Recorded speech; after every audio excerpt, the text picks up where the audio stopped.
வா வா.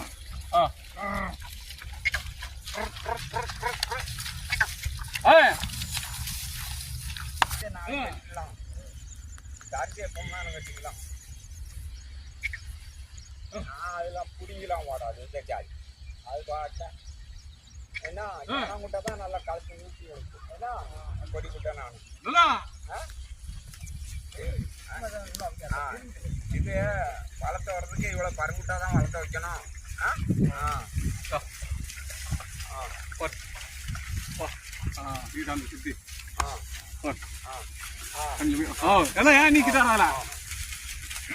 அப்படியே கண்ணியம் பார்க்க விட்டா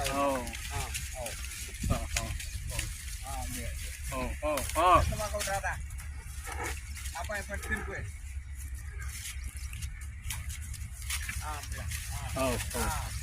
அப்படியே அப்படியே நல்லா இந்த காய வச்சுக்கலாம்ல. நாக்கால நம்மளா தூக்கணும், அது பிடிங்கி போயிடக்கூடாது. நாக்கால நம்ம கை தட்டி எடுக்கணும், அதுக்கப்புறம் தான்